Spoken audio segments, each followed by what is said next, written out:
இன்னி ஜாயிலுன் ஃபில் அர்தி ஹலீஃபா, நான் பூமியில ஹலீஃபாவை அமைக்கப் போகிறேன் என்று அல்லாஹ் சொல்றான். அப்ப மனிதன் யாரு? பூமியில ஹலீஃபா. யாருடைய ஹலீஃபா அப்படின்னு சொல்லும் போது அது அல்லாஹ்வுடைய ஹலீஃபா. அப்படின்னா மனிதன் ஹலீஃபத்துல்லாஹ் அப்படின்னு எல்லாம் சொல்றாங்க. ஆனால் குர்ஆன்ல எங்கேயாவது ஹலீஃபத்துல்லாஹ் அப்படிங்கிற வார்த்தையை பார்க்கிறோமா? ஹலீஃபாங்கிற வார்த்தை இருக்கு. ஹலீஃபத்துல்லாஹ் அல்லாஹ்வுடைய ஹலீஃபான்ற வார்த்தை அல் குர்ஆன்ல எங்கேயுமே இல்லை. எங்கேயாவது ஆதாரபூர்வமான ஹதீஸுகள்ல வருதா ஹலீஃபத்துல்லாஹ் அப்படிங்கிற வார்த்தை?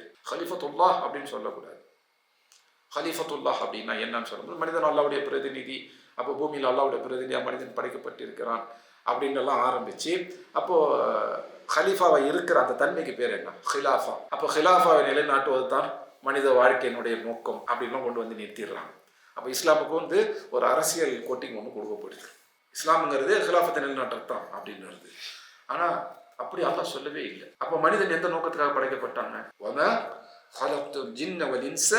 இல்லா லியஅபுதூன், ஜின்களையும் மனிதர்களையும் எம்மை மட்டுமே இபாதத் செய்ய வேண்டும், வணங்க வேண்டும் என்பதற்காகவே தவிர வேறு எதற்காகவும் நாம் படைக்கவில்லை.